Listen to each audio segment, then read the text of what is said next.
epistemologinya berteraskan faham sekular ataupun naturalisme kalau dalam sains tabi'i, atau pragmatisme atau positivisme, pokoknya sains persatuan. ya, yang tidak bersifat tauhidik begitu. Jadi perlu dilakukan islamisasi dalam ilmu-ilmu sosial, ilmu-ilmu kemanusiaan, dan juga ilmu-ilmu tabi'i dalam aspek filsafatnya dan etikanya. Tapi dalam aspek fakta-fakta saintifik tidak ada masalah. Filsafat dan etikanya saja ya kalau Itu untuk yang natural pokoknya science. Masalahnya dalam natural sciences, dasar filsafatnya ataupun asumsi philosophical assumptions-nya, ya, dan penggunaannya itu etika, aksiologi dan etik. Disitulah bidang pengislaman. Tapi kalau berkenaan dengan aspek-aspek yang teknis, teknologikal, faktual, ya tidak ada masalah. Jadi kita bisa terima itu semua. Sebab itu tidak melibatkan asumsi-asumsi filsafat ataupun teknik. Tapi kalau yang teknik pun aspek etika juga relevan. Bagaimana kita menggunakan suatu teknologi untuk apa? Ya? Jadi untuk apa itu untuk baik atau buruk itu masalah etik. Jadi aspek etika dan filsafat ataupun kalau guna istilah agama, aspek akidahnya lah itu kan. Tapi dalam bahasa ilmiah kita gunakan philosophical assumptions ataupun metaphysical assumptions. Setiap bidang ilmu ada dia punya worldview, sama ada diakui atau tidak akui, tetapi setiap disiplin ada worldview dan ada epistemologi. Jadi Islamization jadi penting kerana epistemologinya bertanggah dengan epistemologi tauhidik. Okay. Adapun relevantization kita gunakan untuk ilmu-ilmu agama Islam. Ilmu agama Islam seperti katakanlah dan di sini ada jabatan ataupun jurusan Al-Quran dan Sunnah. Ada ulum Al-Quran, ada ulum Al-Hadith. Kemudian ilmu kalam, ada usuluddin. Usuluddin membicarakan soal akidah. Reveal knowledge itu kan. Jadi di situ epistemologinya sudah Islamik. Epistemologinya. Sebab epistemologi ilmu-ilmu agama berteraskan wahyu sebagai sumber ilmu. Epistemologi barat berteraskan reason sebagai sumber ilmu, bukan wahyu. Ya, bukan wahyu. Jadi sebab pokok Islamisasi itu kerana epistemological problemnya. Nah, dalam ilmu-ilmu agama, epistemologi tidak jadi masalah. Epistemologinya semua berdasar kepada wahyu. Wahyu kemudian akal membantu ya, dalam bidang-bidang tertentu dengan ijma', qiyas, ijtihadnya ya. Boleh kita gunakan akal untuk mengembangkan hal-hal yang tidak termasuk dalam wahyu.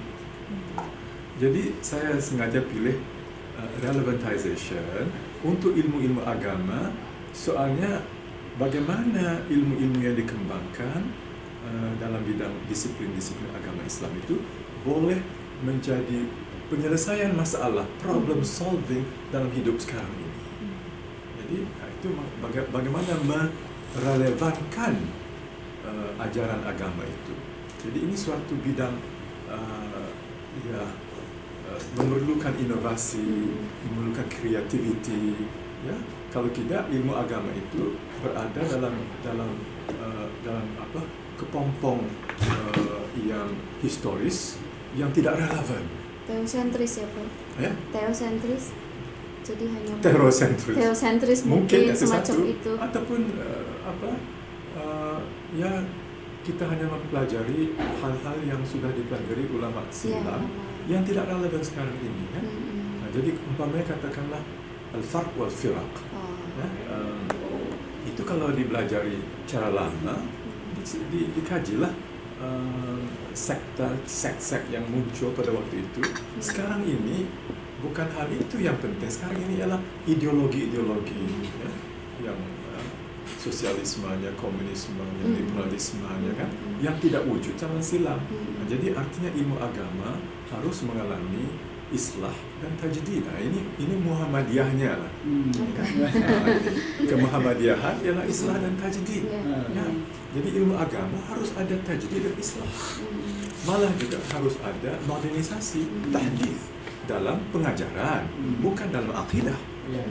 Nah, jadi sebab itu saya lebih suka menggunakan istilah relevantization.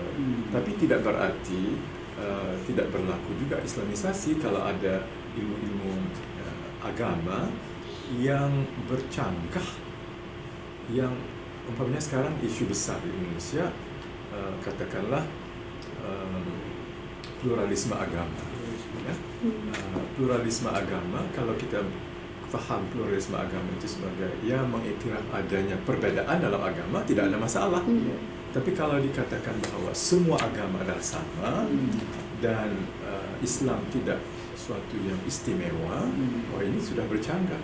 Jadi harus ada islamisasi di situ, kan, bukan lagi relevantisasi. Okay. Jadi tapi kita gunakan dua istilah ini. Oke, terus next. Rasional atau sebab terdesaknya ini. Jadi saya gunakan masalah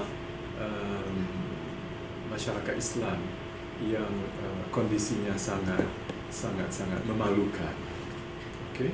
Dan ilmu-ilmu yang ayat terakhir itu reveal knowledge, discipline and human sciences, ilmu-ilmu agama. Kita di sini gunakan istilah reveal knowledge, bukan studi Islam.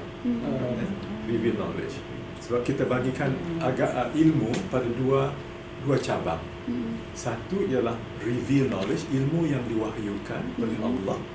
Satu lagi ilmu yang digarap oleh akal manusia, acquired knowledge. Jadi reveal knowledge disiplin, maknanya disiplin-disiplin ilmu agama dan sains sosial harus dijadikan alat-alat penyelesaian masalah. Okay, next.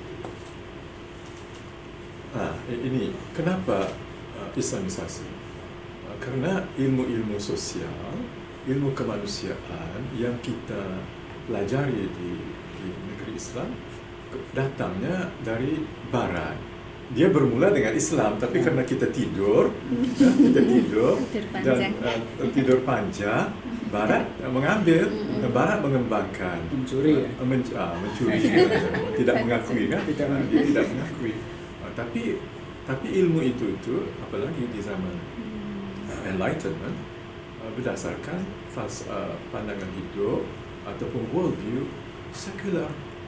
Artinya wahyu tidak punya peranan lagi. Ya? Tuhan hanya berperanan dalam private life of the individual, dalam masyarakat tidak. Jadi ini suatu masalah besar pada kita dan jadi kita harus tentukan apakah ilmu-ilmu sains sosial dan yang lain-lain ini sesuai, cocok dengan tasawur tauhid, syariah atau akhlak Islam. Okay? Itu antara sebab mendesaknya perkara ini.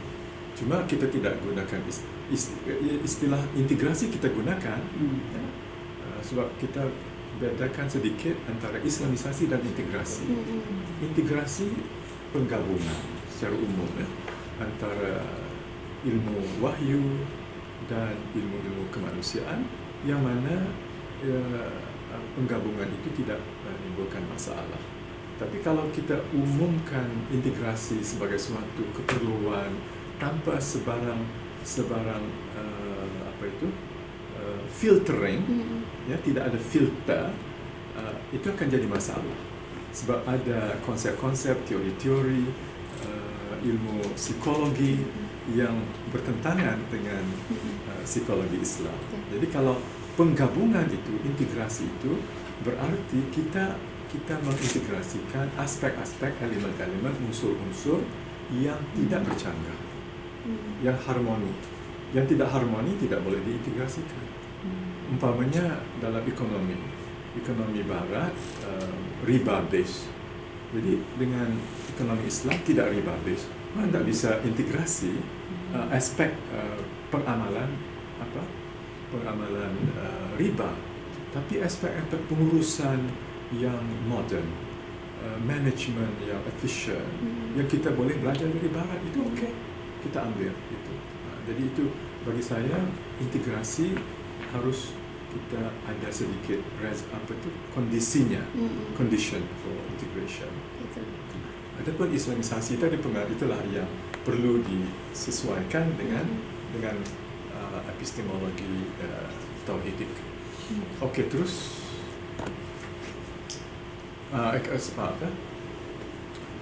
go back to number one tadi. Okey, ini polisi yang kita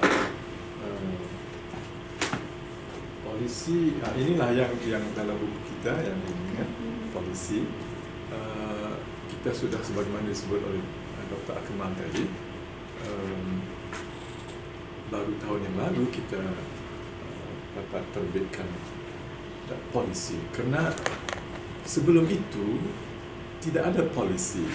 Yang ada dalam di UIA, Universiti Islam ini, ialah dalam perlembagaan konstitusi universiti.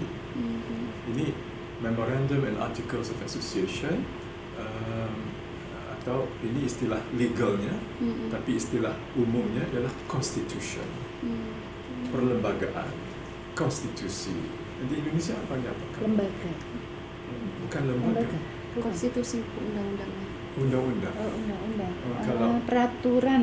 Tidak, katakan di Indonesia kan ada. Kalau kami ada seperti misalnya panduan yang digunakan peraturan rektor. Konstitusi rektor semacam itu. Semacam itu. Perundang-undang. Tidak, Kalau okey. katakan- Barangkali tidak sama. Sebab sama. apa? Constitution ialah Keputusan. bukan keputusan. Constitution ialah sorry? Perlembagaan. Ya, Melayunya perlembagaan. Tapi Indonesia bukan. Perlembagaan Indonesia maksud lain. Mengadakan institution itu perlembagaan.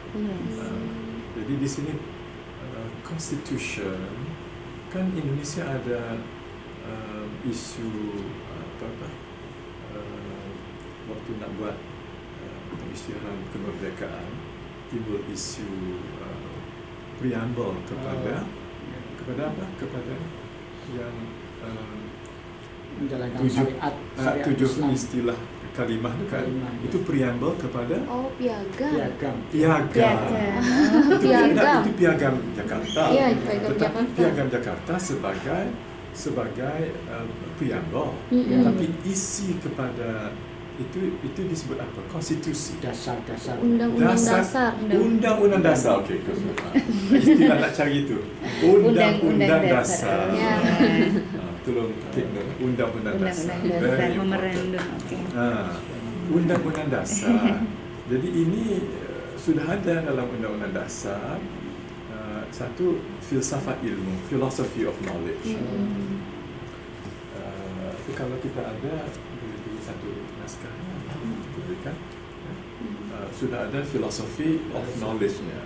Dalam itu disebut bahawa universiti akan akan mengikut falsafah dan prinsip seperti berikut, berdasar kepada surah Al-Alaq ayat 1 sampai 5. Kemudian penerimaan tauhid sebagai untuk mengenali Allah.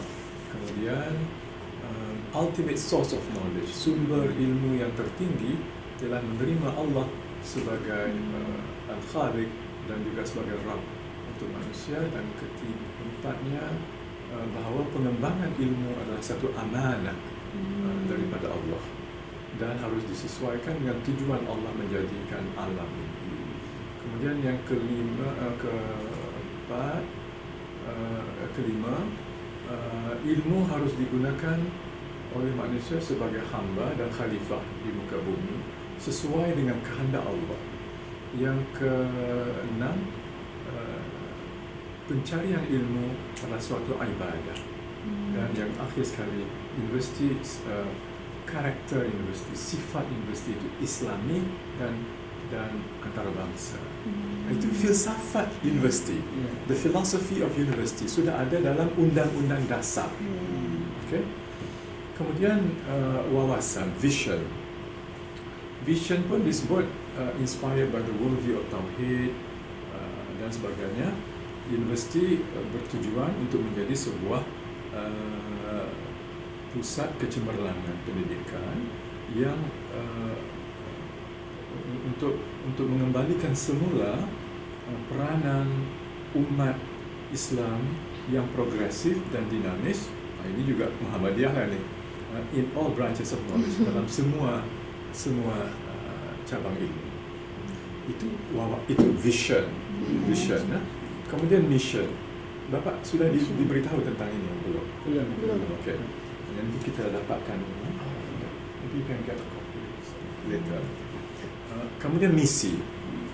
Misi ada 1, 2, 3, 4, 5, 6, 7 misi agak panjang, jadi saya tidak mau baca, tapi ringkasnya kita ringkaskan dalam 4 kata-kata, iaitu integrasi, internasionalisasi, islamisasi, dan kecemerlangan menyeluruh, comprehensive excellence, atau kita sebut di sini akronimnya ialah triple ICE, triple I's.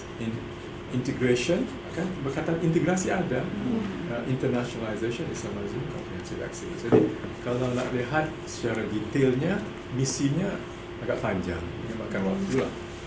Okay. Dasarnya adalah philosophy of knowledge tadi. Itu yang kita belum punya.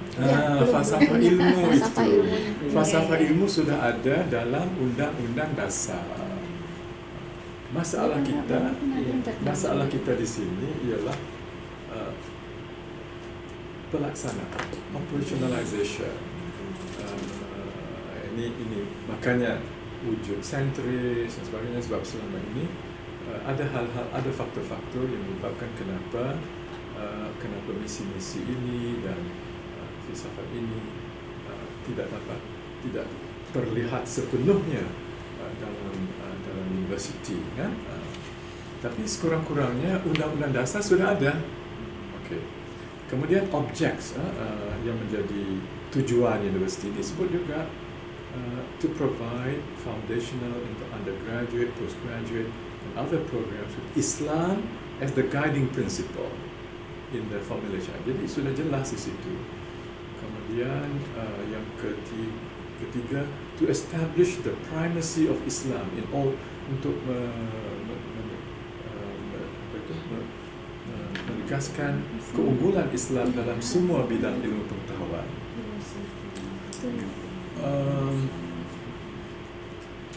Kemudian yang lain-lain itu banyak sekali objeknya. Jadi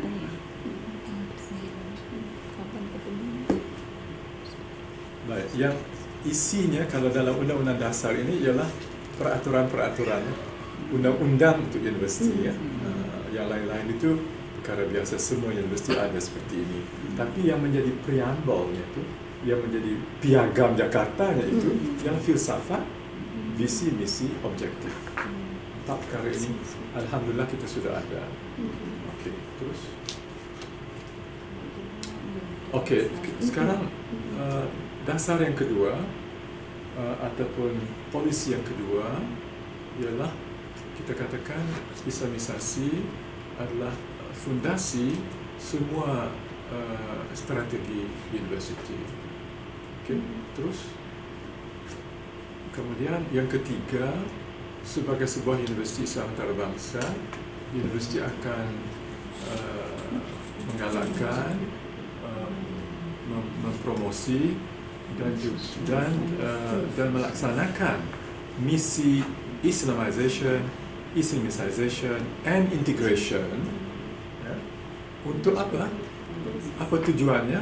Bukan untuk berperang dengan Barat, bukan untuk tapi sebenarnya untuk menyelesaikan masalah umat Islam yang dalaman itu. Ya, itu tujuan pertama. Tapi yang kedua untuk menghadapi tantangan-tantangan tamadun sekarang ini yang juga sudah dari segi moralnya sudah agak bobrok gitu. Ya ada misi itu, tapi Islamisasi itu sebenarnya untuk, kalau tadi di Muhammadiyah disebut Islamiyatul Hayah, sama juga Islamisasi itu untuk membawa perubahan yang baik dalam ekonomi, politik, sosial, budaya umat Islam. Sebab kita mulakan dengan premis bahawa keadaan umat Islam hari ini sangat memalukan, buruk dan memalukan dalam dunia hari ini. Ya. Kebergantungan kita kepada Barat dan sebagainya. Jadi Islamisasi itu bukan artinya memaksa orang lain supaya masuk Islam. Jadi istilah Islamisasi banyak disalah tanggapi sebagai pemaksaan kehendak Islam di atas orang lain. Sebenarnya kita melihat Islamisasi ialah proses menyempurnakan diri kita sesuai dengan ajaran Islam. Okay. Untuk memperbaiki keadaan politik kita yang rusak, ekonomi yang terbelakang, dan yang lain-lain lagi. Okey. Terus konsepsi Islamisasi di universiti adalah holistik dan menyeluruh, dan ia merangkumi bidang akademik dan non-akademik. Ya? Tapi itulah, kalau bapak dan ibu lihat dalam universiti masih banyak aspek-aspek dalam universiti yang sebenarnya masih perlu banyak proses Islamisasi. Ya? Jadi walaupun undang-undang dasar sudah ada, tetapi penghayatan prinsip-prinsip itu di aspek-aspek tertentu dalam universiti masih perlu diperbaiki, dipertingkatkan. Karena ini masalahnya begini, kalau kemasukan pelajar ke Universiti Islam Antarabangsa ini tidak dikontrol oleh universiti, tapi melalui kementerian. Pelajar minta untuk masuk ke sini, tapi yang menentukan ialah kementerian. Jadi bukan kita yang memilih yang datang ke sini. Jadi yang datang ini macam-macam, ada yang sudah ada asas agama, kebanyakan tidak ada. Kalau dari luar negeri juga macam-macam, kan? Jadi ada, kalau anak-anak Malaysia sudah biasa dengan tutup aurat. Tapi kalau yang di luar tidak biasa, kan? Mereka biasa bebas. Jadi datang ke sini, wah, agak sukar untuk menyesuaikan diri. Dari negeri Cina, dari India, negeri Arab, Afrika, macam-macam. Sebab kita punya di kampus ini barangkali ada berapa ribu yang non-Malaysian students. Ada berapa? 19.000. Itu Total. total. Yang internasional ya. Yang internasional berapa? Apa ya saya? Kita berapa ribu? Okay. Anyway, saya fikir dalam tak sampai 30% tak sampai, kan? Atau 20%? 104 student 104. yang baru. Oh, yang baru. Yang baru. Tapi maksud saya jumlah total di sini. Jadi itulah, karena latar belakang itu berbeda, dan yang juga dari Malaysia juga latar belakangnya berbeda. Bukan semua dari sekolah agama. Jadi kefahaman keagamaan bagi setengah-setengah pelajar itu masih lemah. dan kita tidak sempat untuk berperhatian. Tidak ada konsep ma'had, itu tidak ada. Yang ada ialah ya harus tinggal di asrama, dormitory, tetapi harus ikut peraturan-peraturan, tapi proses pendidikan itu, tarbiyah itu tidak cukup. Okey. Kemudian Islamisasi ilmu pengetahuan juga berarti Islamisasi diri, Islamization of the self, Islamiyatun nafs. Kalau nak pakai Islamiah lah, Islamiyatun nafs artinya itu sangat penting. Jadi itu memerlukan peningkatan ilmu, iman, yaqin, taqwa, ihsan, husnul khuluq untuk menjadi mukmin melalui jihadun nafs dan tazkiyatun nafs. Ini kan dasar. Tetapi untuk melaksanakan itu masing-masing fakultas mempunyai pendekatan masing-masing. Di sini masih lagi banyak ruang untuk diperbaiki. Terus sebab yang dosen-dosennya pun juga datang dari pelbagai background. Kebanyakannya bukan background agama. So kita di sini kita ada 15 fakultas sekarang. 16 fakultas di Kuantan ada 6 fakultas. Itu health sciences-nya. Yang datang ke fakultas health sciences itu 6 itu dentistry, pharmacy, allied health sciences, medicine, nursing dan science itu dari latar belakang sekular. Dan di sini juga kalau dalam social sciences, natural sciences, itu latar belakangnya begitu. Jadi penghayatan keislaman itu, nilai-nilai Islam itu masih sangat terdedah kepada masing-masing punya usaha. Baik, jadi yang keenam, kita katakan bahawa misi IOHK, Islamization of Human Knowledge. Kita di UIA, kita dalam ini di sini disebut, saya nak sebut, nak beritahu. Okey. Dalam misi disebut di bawah perkara C di sini. Maaf tolong beri perhatian ke saya. To promote the concept of Islamization of human knowledge. Bukan Islamization of knowledge.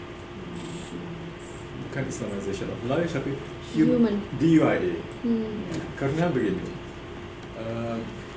kita lihat kalau Islamization of knowledge, Islamiyatul ma'rifah ataupun Islamiyatul ilm, itu berarti bahawa itu juga kalau ilmu itu termasuk ilmu wahyu. Dalam Al-Quran yang bila Allah Subhanahu wa ta'ala menyebut ilmu dalam Al-Quran, dia banyak merujuk kepada ilmu dari Allah. Al-ilm itu. Dan dalam hadis pun Bukhari, Muslim, kalau pentingnya ilmu, tingginya ulama, itu Al-Ghazali memanglah. Tapi kalau hadis kalau babul ilm itu banyak merujuk kepada ilmu yang berteraskan wahyu. Okey. Jadi masakan dalam ilmu wahyu perlu ada Islamisasi. Jadi kalau kita tidak qualify the word knowledge, then it will imply that revealed knowledge pun, ilmu wahyu pun harus diislamisasikan. Kan itu kan suatu kontradiksi. Ilmu wahyu sudah murni. Ilmu lain yang harus akut dengan ilmu wahyu. Makanya kita qualify perkataan knowledge dengan human knowledge. Ilmu spesifik, bukan ilmu ilmu dari Tuhan, bukan ilmu ataupun al-ilm al-rabbani, tetapi al-ilm al-bashari, yang ilmu at-tanzil, bukan ilmu tanzil, Bukan tanzil tapi wahyu, al-ilmu al-muktasab yang kita ambil dengan ilmu, dengan akal kita. Yang itu yang harus disesuaikan, yang itu yang harus dilakukan relevantisasi, harus dilakukan islamisasi. Kalau ilmu ketuhanan, ilmu agama itu tidak perlu islamisasi karena dia sudah murni. Tapi pengembangan ilmu itu, fikihnya itu, tafsirnya itu kan perlu diperbaiki. Tapi ilmu yang diwahyukan oleh Allah, yang disebut al-ilm dalam Al-Quran itu, semuanya murni, suci, sakral. Jadi makanya kita di UAE tidak mau menggunakan istilah IOK. Sebab itu, tapi ada orang guna IOK sebab dia tidak baca Undang-Undang Dasar. Ada juga yang guna. Di universitas lain atau? Ya, di universitas lain ada IOK. Di sini juga disebut IOK karena buku almarhum Ismail Faruqi itu judulnya itu Islamization of Knowledge. Ya, maka dipopulerkan istilah itu. Saya pikir Profesor Said Nafil Al-Atlas dia guna Islamization of Contemporary Knowledge. Maknanya dia juga qualified. Tapi judul buku Ismail Faruqi itu sudah jadi begitu popular seluruh dunia. Akhirnya orang bercakap tentang Islamization of Knowledge, Islamiyatul Ma'rifah ataupun Islamiyatul Ilm, yang saya sangat tidak senang hati karena ia melibatkan ilmu dari ilmu Tuhan, divine knowledge, divine knowledge, kebijaksanaan dari Allah dan ilmu-ilmu langsung dari Allah itu sebenarnya norma, bukannya harus ini kan. Okay, so jadi ini kita perjelaskan apa yang kita maksudkan dengan misi IOHK. Ialah satu misi berdasar pada Quran. Tadi Iqra kan kita sebut Iqra bismi rabbikal ladzi khalaq. Misi untuk konstruksi, pembangunan, reorientasi, rekonstruksi dan evaluasi ilmu pengetahuan manusia dan pendidikan sesuai dengan pandangan alam, epistemologi, nilai-nilai etik dan norma Islam. Itu kita cuba berikan definisinya. Okey, terus. Ini kita perjelaskan kerana banyak sekali salah sangka. Islamization of human knowledge tidak berarti memaksa Islam dan nilai-nilainya ke atas orang bukan Islam. Juga tidak berarti bahawa universiti ini tidak mahu mengakui ataupun menerima kontribusi-kontribusi teknologikal, intelektual, saintifik yang sangat-sangat bermanfaat ataupun juga pencapaian-pencapaian orang bukan Islam dalam bidang ilmu pengetahuan. Jadi Islamization tidak berarti menolak semua itu.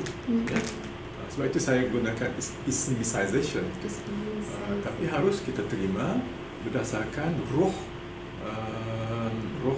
hadis Rasulullah SAW, al-hikmah dallatul mu'min anna wajadaha fahuwa haqqu biha. Kebijaksanaan itu adalah barang hilang seorang mukmin, di mana dia menemuinya, dia berhak mendapatnya. Itu Islamization tadi. Boleh tanya Prof, berarti Islamization itu dari Prof Kamal? Itu masa dari semula ada? Tidak. Atau baru sekarang ini? Sebab saya mahu memperjelaskan, baru katakanlah dalam 5 tahun belakangan. Sebelum ini tidak ada dalam undang-undang dasar tidak ada Islamization. Pun dari berbagai buku yang pernah dibaca profesor-profesor yang membuat tentang Islamization of Knowledge itu tidak ada Islamization. Tidak. Mereka tidak. Cuma barangkali mereka merasakan Islamization dengan Islamization barangkali sama. Dan kalau di Barat, penulis-penulis Barat menggunakan istilah Islamization banyak sekali. Tapi dengan maksud Islamization. Tapi saya ambil istilah itu untuk sedikit menambah value add saja, tambah nilai kepada Islamization. Kalau Islamization itu kelihatan seperti kita eksklusif tadi itu. Eksklusivistik, maka ada dimensi inklusivistiknya yang tidak diperjelaskan dalam ekspresi Islamization of knowledge itu. Dan juga yang tanggapan orang bukan Islam dan juga tanggapan orang Islam yang sekular, ini memaksa. Baik, terus I think kita kena percepatkan sikit sebab nak berhenti pun 12.30 kita makan pun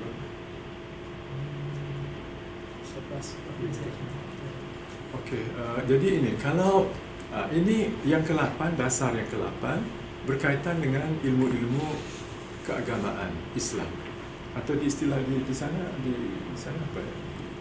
Istilah pendidikan agama Islam. Ya, diwahyukan berarti mungkin ilmu wahyu itu kalau di sana ilmu agama Islam ataupun masih ilmu agama, ya, ilmu agama. Ataupun dirasah Islamiyah ataupun kalau di studi Islam. Di fakultas agama dirasah.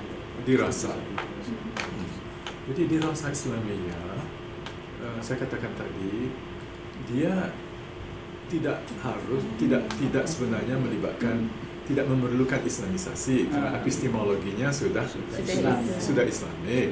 Dia perlu, saya katakan tadi, lebih banyak lagi yang perlunya. Dia perlu islah, dia perlu tajdid, dia perlu ihya, dia perlu takamun, integration juga. Yang relevan tadi. Nah, yang relevan tadi saya gunakan perkataan relevantization itu untuk merangkumi lima usaha yang sangat diperlukan dalam ilmu agama. Islah, tajdid, ihya, takamun, ijtihad. Jadi ini suatu perkara yang baru dan saya beritahu tidak semua orang terima ini kan. Kalau di Fakultas Ilmu Wahyu juga ada yang merasakan ya kita perlu juga Islamisasi. Seakan-akan sudah aman mungkin Prof, sudah tak ada masalah. Tapi ya itu kan perkara biasa di kalangan akademisi kan, tidak semuanya setuju gitu. Dan kita berlapang dada. Saya mau jelaskan, saya tidak memaksa pandangan saya di atas orang lain. Saya mengatakan tiap kali saya menggunakan Islamization, ini preference saya. Apa preference kalau saya masih pendalaman barangkali. Tidak, bukan experience, tapi ini saya lebih cenderung menggunakan ini. Tapi saya tidak langsung mengatakan Anda harus ikut saya, tidak. Jadi kita ini satu roh ataupun semangat di UIA, iaitu dalam konsep-konsep Islamisasi ini kita tidak memaksa pendekatan tertentu. Okey, terus 8. Okey, sekarang saya nak ringkaskan. Saya menulis 21 mode IOHK. Ada 21 mode, mungkin lebih dari itu. Jadi begini, kenapa saya mengatakan 21? Pasal dalam kita di Universiti Islam ini mahu menerapkan Islamisasi, tetapi kebanyakan dosen berlatar belakangkan ilmu-ilmu sekular dari Barat. Ya, PhD-nya kebanyakannya dari Barat, dan mereka tidak punya ilmu pengetahuan mendalam dalam bahasa Arab ataupun kemampuan rujukan dalam bahasa Arab, tafsir, hadis dan sebagainya. Jadi mereka tidak punya kekuatan ilmu agama Islam. Jadi timbul satu teragak-agak untuk melakukan Islamisasi kerana tidak confident, tidak ada rasa confidence. Confidence apa in Indonesia? Percaya diri. Yang tadi. Yang kedua, mereka tidak punya banyak ilmu pengetahuan dalam bidang ini. Tidak. Jadi apa yang berlaku kadang-kadang ya diambil ayat-ayat, kadang-kadang ayat-ayat juga tidak sesuai dengan tidak sesuai kerana tidak mendalami. Jadi mereka lebih senang walaupun kita mengharapkan mereka melakukan Islamisasi tanpa paksaan, mereka lebih senang dengan conventional knowledge, ilmu yang mereka ambil dari Barat dengan buku-buku teks Barat, dan tidak dilakukan perubahan-perubahan yang mendasari, begitu kan? Jadi kerana satu, ini terlalu sukar bagi dia, ya. Sebab apa? Islamisasi sebaik-baiknya harus juga merujuk kepada turath. Turath, warisan ilmu Islam zaman silam. Banyak sekali dalam perubatan, dalam engineering, dalam pelbagai bidang ada warisan yang begitu kaya, begitu lama, sehingga umat Islam memimpin dalam bidang-bidang ini. Tapi warisan itu tersimpan dalam bahasa Arab, ya, ataupun bahasa Farsi, atau Turki, atau Urdu, atau Indonesia, kan, sekarang ini. Jadi keupayaan untuk merujuk itu sangat-sangat terbatas. Maka timbullah, I cannot do it, saya tidak boleh buat, kan gitu. Okey. Artinya Islamisasi ini sukar rupanya, kan? Sukar rupanya. Jadi saya merasakan bukan begitu. Jangan dianggap sukar, kerana mereka biasa dengan pemikiran Profesor Syed Naqib Al-Attas, katakan Profesor Faruqi, dan profesor-profesor besar-besar ini yang pemikirannya sangat tinggi, ungkapan filsafatnya yang sangat dalam, dan rujukannya dalam filsafat, dalam ilmu. Ya, Profesor Naqib Al-Attas banyak sekali mendalami turath, ya, dalam filsafat, dalam kalam, dalam kalam, filsafat, tasawuf, ya. Jadi, wah, sukarlah bagi mereka. Mereka harus sempurna. Harus sempurna begitu. Jadi ini ikon-ikonnya begitu kan. Jadi saya bilang, okey, begini. Islamisasi kan satu proses yang kita lihat dalam tokoh-tokoh besar itu, mereka sudah sampai pada destinasinya. Mereka bukan dalam perjalanan sudah sampai. Kita dalam perjalanan yang muda-muda, yang baru. Perjalanan kita ini akan makan waktu. Sebagaimana juga penghayatan ajaran-ajaran Islam, Islamization of the self tadi, ya, dari kecil sampai sekarang ini juga makan waktu. Jadi Islamisasi is a long process. Okay. Jadi kalau tidak mau kata long process pun, dia proses lah, ya, bertahap-tahap, dengan information, dengan knowledge, appreciation, internalization, and then practice. Nak sampai pada internalization itu, ya, makan waktu juga kan, faham betul-betul kan. Macam kita solat sudah lama, puasa sudah lama, belajar haji sudah lama, tapi bila sudah tua baru menghayati asrar, rahsia-rahsia di sebalik ibadat itu kan. Jadi saya mengambil ide bahawa jangan merasa takut dengan Islamisasi, sebab Islamisasi ialah satu proses pembaikan, kemurnian dan kesempurnaan yang memakan waktu. Oleh kerana itu, ada tahap permulaan, ada tahap pertengahan, ada tahap yang lebih tinggi, ada tahap kesempurnaan. Jadi ada bertahap-tahap gitu. Saya buat 4 kategori tahap. Yang pertama saya katakan yang tahap yang paling low necessity, rendah keperluannya. Kemudian medium necessity, yang keperluannya agak medium, pertengahan. Yang ketiga high necessity, ya, keperluannya agak tinggi. Yang keempat baru highest necessity, yang kemuncak, keperluan yang kemuncak.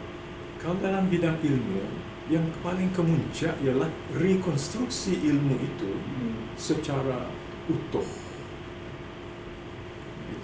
Dan itu mungkin tidak boleh dilakukan oleh satu orang, mungkin satu fakultas, mungkin satu jurusan, bukan satu kelompok untuk rekonstruksi semula ilmu-ilmu yang tadinya bertunjangkan worldview sekular. Sekarang ini umpamanya dalam bidang ekonomi, bidang ekonomi barat kita tahu kapitalistik, sosialistik. Ekonomi Islam berdasar kepada syariah, Al-Quran dan Sunnah dan amalan zaman dahulu. Jadi perlu wujud suatu sistem ilmu ekonomi yang berdiri secara langsung di atas worldview tauhid dan ajaran-ajaran Al-Quran. Jadi itu perlu kepada rekonstruksi yang mantap. Itu ialah tahap necessity yang tertinggi. Okey. Nah, 4 ini saya bahagikan pada 21. Okey, yang pertama. Jadi artinya yang pertama itu kita terima saja apa yang ada yang dianggap penting yang datang daripada sistem sekular tanpa membuat usaha yang serius untuk mengintegrasi perspektif Islam. Nah, itu yang pertama. Yang kedua,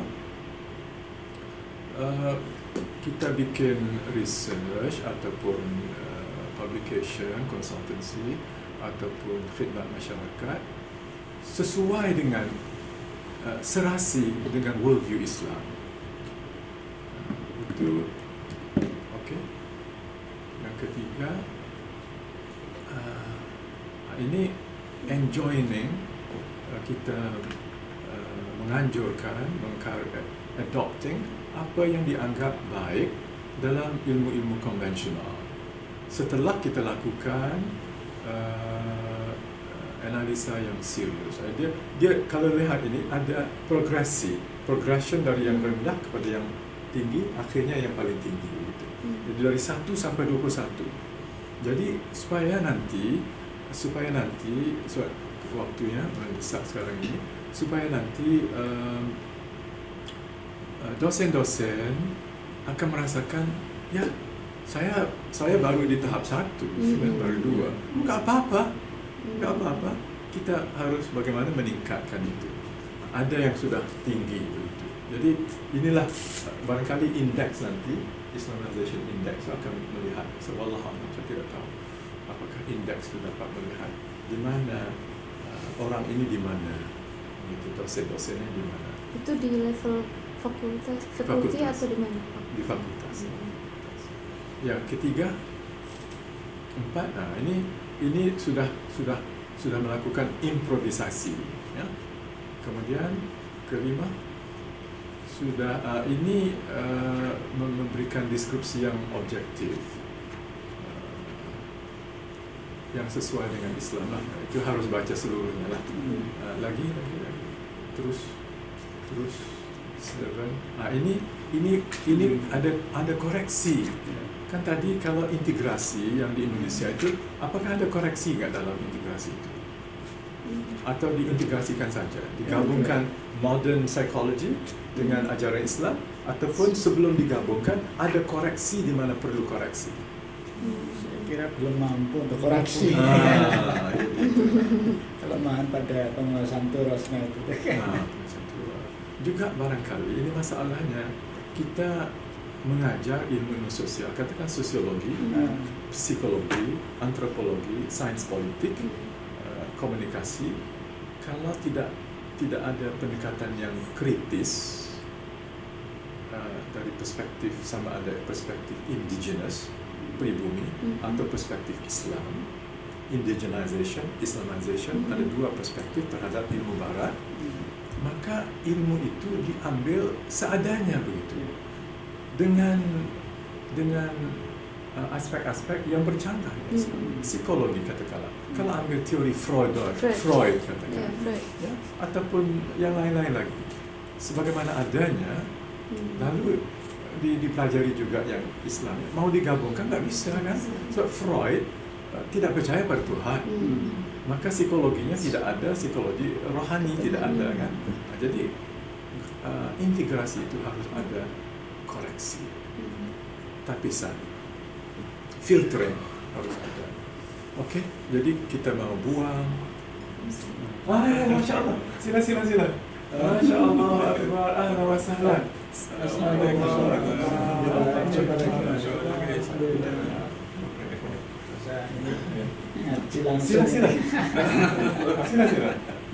Mau jumpa Bapak. Oh, Sebab saya ada meeting ke satu. okey. Kalau Bapak Ustaz, nak jumpa silakan. Sila kalau Bapak. Silakan dia nak jumpa dengan Bapak. Bapak besok akan jumpa lagi. Ya, Sekejap. Terima kasih. Baik. Okey. Jadi harus ada usaha membetul, mengoreksi, membuang hal-hal yang dalam sistem konvensional sekular yang dilakukan evaluasi dari perspektif Islam atau frame of reference tauhid. Okay.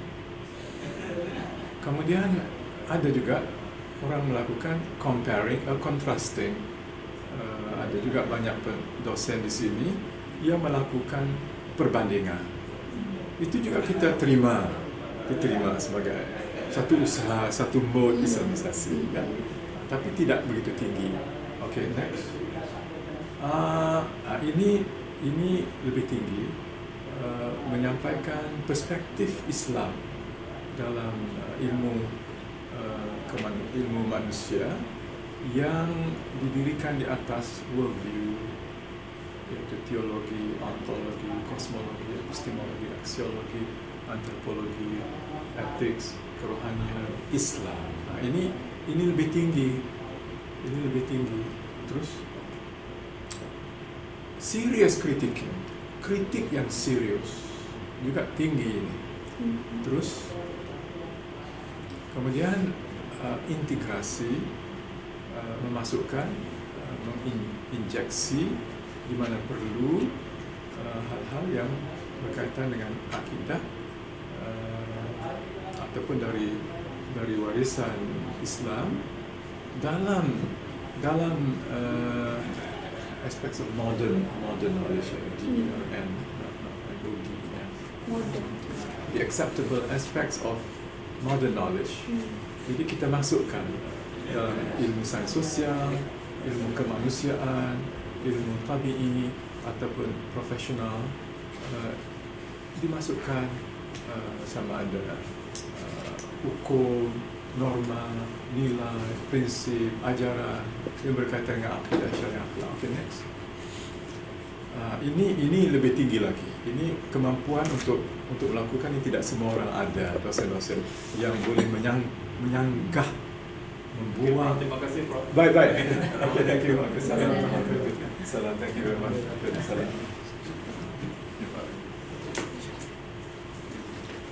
Waalaikumsalam. Jadi ini ataupun dikonstruksi, ya, semua aspek dalam ilmu modern yang bersifat munkar, khabith, zulm, syar, haram, madmumah, batil, darar, ghurur, dalal, itu semua itu. Jadi kan bukan senang ini bukan mudah untuk dosen mengetahui ini. Sebab waktu dia belajar dulu, dia tidak diberitahu bahawa ini mungkar, bahawa ini zalim, bahawa ini haram, bahawa ini tidak tidak, kan dia terima seadanya, maka dia mengajar juga begitu. Okey, terus.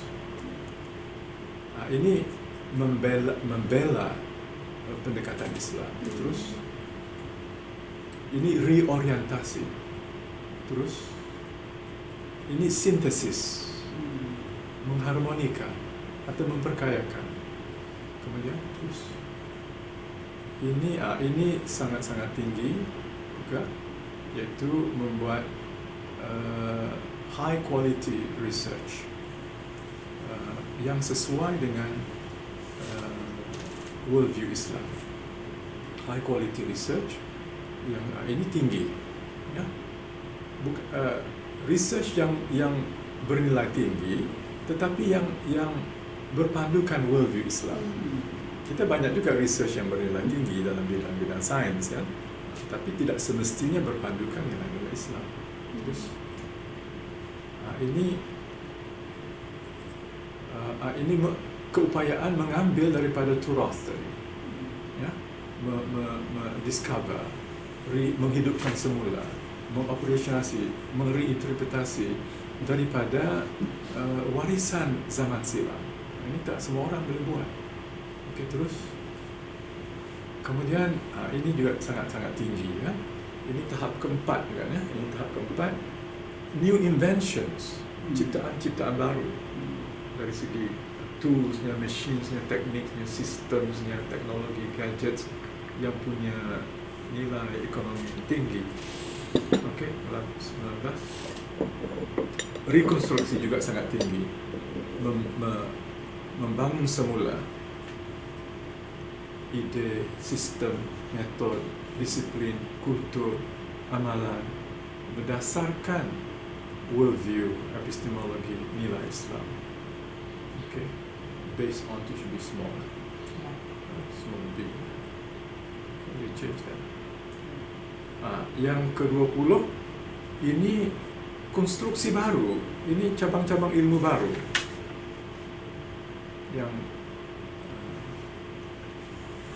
yang berdasarkan kepada scientific empirical work of Muslim researchers, imbued with Islamic values and norms. Jadi cabang-cabang, bidang-bidang ilmu baru yang dijiwai oleh nilai-nilai Islam. Terus akhir sekali, high quality research ini mengungguli research, publikasi, konsultansi, khidmat masyarakat yang nilainya sangat tinggi sesuai dengan worldview Islam. Okey, itulah. Next, apa tadi kan? Ini review knowledge, tak apalah. Itu saya katakan ilmu-ilmu agama itu harus ada tahyir, Islam, tajdid, ihya, takamul ijtimai. Okay, next. Relevantization, kenapa saya gunakan perkataan relevantization untuk lima konsep itu. Terus takamul ada, takamul juga kita masukkan lagi. Jadi ringkasnya ada 7 pendekatan IOHK. Satu pendekatan komparatif, satu pendekatan sintesis atau harmonisasi, 3 integrasi, keempat kritik, kelima rekonstruksi, keenam dekonstruksi, ketujuh konstruksi baru. Inilah yang saya simpulkan setelah melihat apa yang berlaku dalam universiti.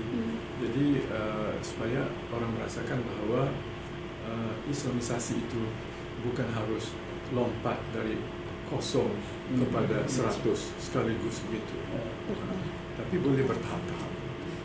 Jadi suatu pendekatan yang motivational, kita beri motivasi yang positif. Jadi mereka tidak perlu rasa takut. So, ini akan makan waktu untuk sampai kepada yang ke-7 itu.